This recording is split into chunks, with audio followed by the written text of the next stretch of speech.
Hi, and welcome to another episode of Cooking Fearlessly with Jess. Today we're going to be making creamy pumpkin chicken chili.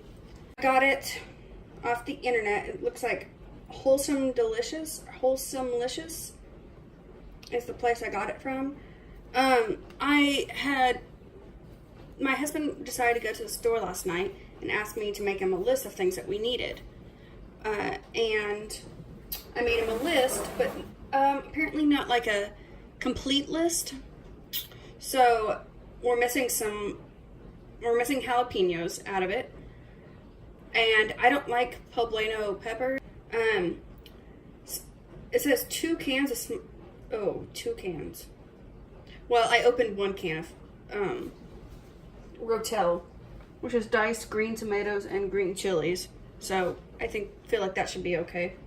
It's just cooking with Jess, so it's not going to be to the T with it. And then, so it says, begin by heating a large pot on medium-high heat. Cut your raw chicken breasts into small chunks and coat the pot with oil and toss the chicken. Cooked 3 to 4 minutes per side or until no longer pink. So, it says olive oil. I've got olive oil here. Normally I would just cook the breast whole, and that's really what I thought we were going to do. But it said cut them up, so I've already got it cut up. So we're just going to wait for this to heat up a little bit before I add the chicken in there. It's supposed to be 2 tablespoons of avocado oil or olive oil. I got olive oil. Here's this.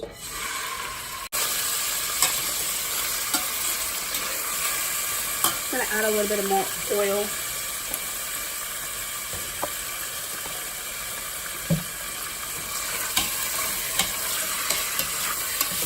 Yeah.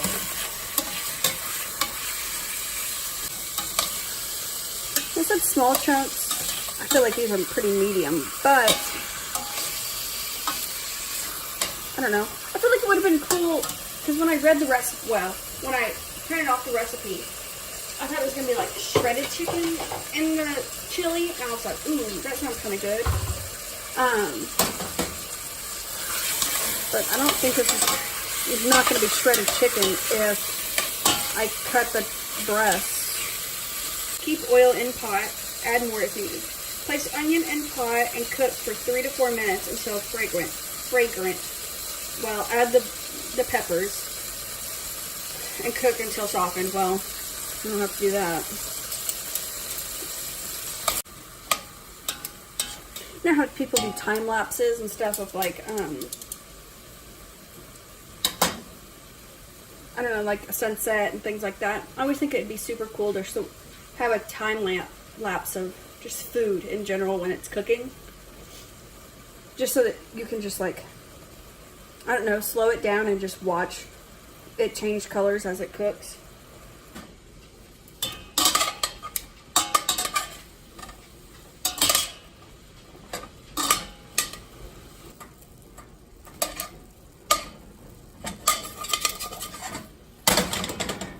Okay, so now we need, place onion in pot. Setting that aside to rest.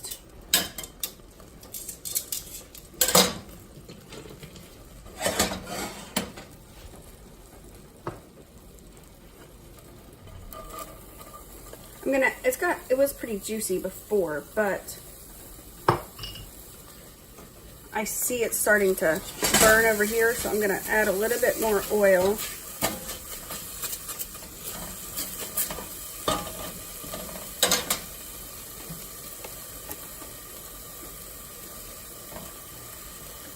I don't want to get it too oily so it won't be greasy, but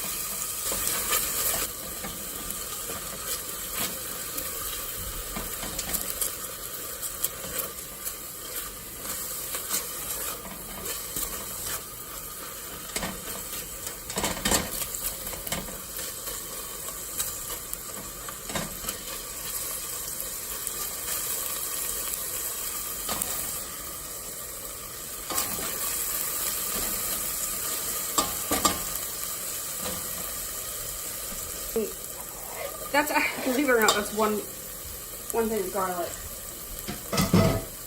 I didn't specify to my husband, and he got me elephant garlic, which I've never cooked with before. But let me tell you something, that's a whole lot of garlic. Maybe I shouldn't have added the garlic in there yet, because it doesn't tell me to. Because right now it says to add the chicken back in here.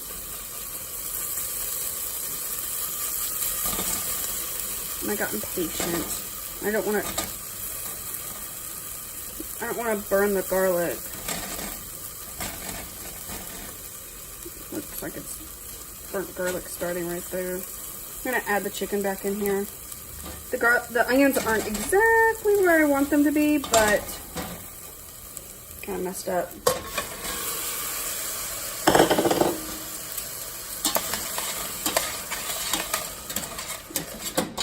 It says, add chicken back to the pot, coat chicken and vegetables with spices and salt. So it says 2 tablespoons of chili powder. So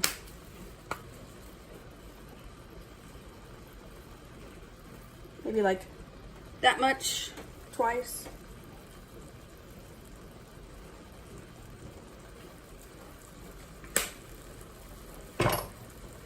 Add 2 teaspoons of cumin. So we're looking at that was a little bit more than a tablespoon or a teaspoon. So we're gonna say like that much.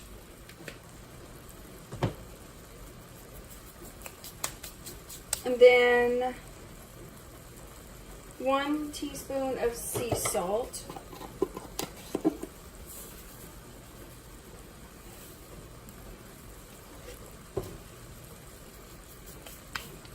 And I went ahead and grabbed, it says, half a teaspoon of cayenne pepper. I'm just going to lightly sprinkle that in here.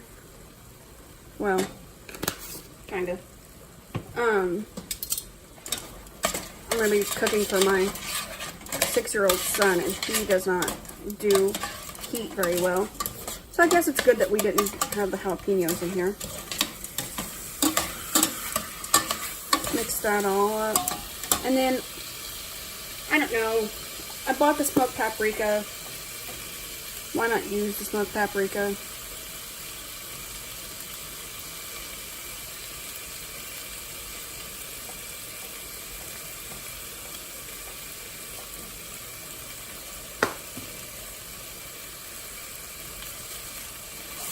And then I just want to see what we're looking at, so I'm going to find one of the bigger pieces. That one. I don't know if you can see or not. We're at like 147, 152, 155, so clean that. And then that was one of the bigger pieces, so chicken is cooked at, I consider it done at 165. I think that it's technically done at 160. We've even heard people say 155, and that bothers me. So I do 165. Coat the chicken and the vegetables, add tomatoes, pumpkin, and green chili. So tomatoes, it's just 1 can of diced tomatoes.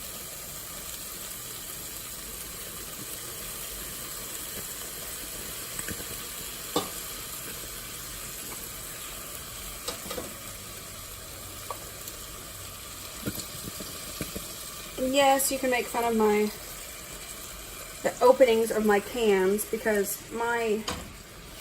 this one you can see, my can opener is the worst. I have the worst luck with can openers. So here's this. Tomato, pumpkin, and it's just a full can of pumpkin, 15 ounces. Yeah, we need, well, I can use this. Make sure you make a big mess. What's chili without a big old mess?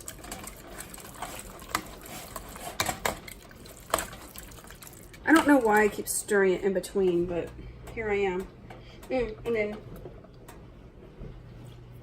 green chilies.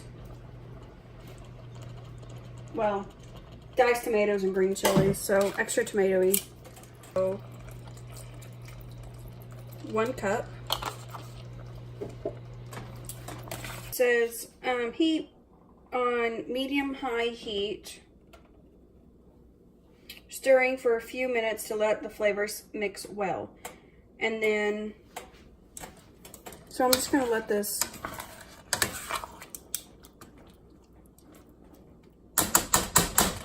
just for a minute. You can see it talking here, bubbling a little bit.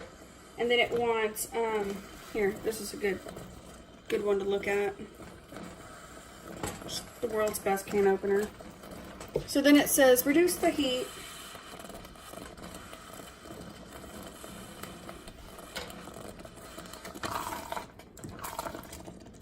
and then add my coconut milk, and it says it needs to be 1 cup full fat coconut milk or 8-ounce package of cream cheese. So I've got, well, I just showed it to you, but it doesn't say if it's full fat or not. It just says unsweetened first processing.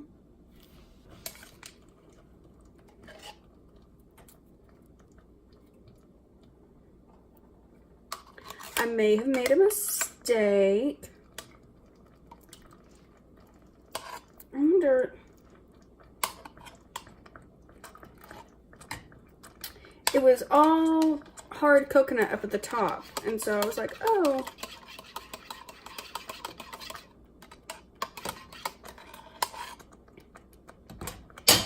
Let's see.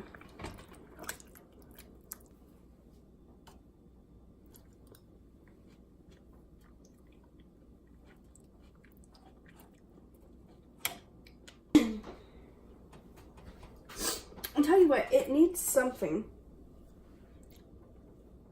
I don't know.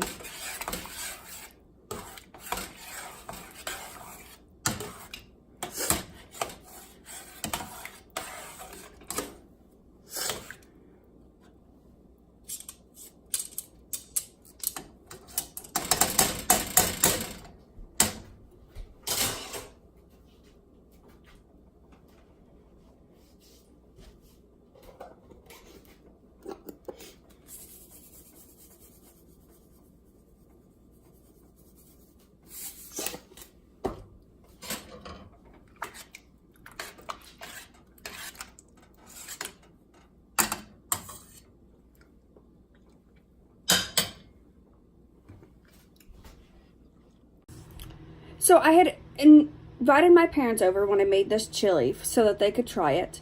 And they both really enjoyed it. In fact, my dad went back and had a second bowl. The reason why I decided to make the pumpkin chili is that I have really bad acid reflux and my dad has really bad heartburn. And I had made a pumpkin, or well, my friend Amanda had made a pumpkin ravioli sauce.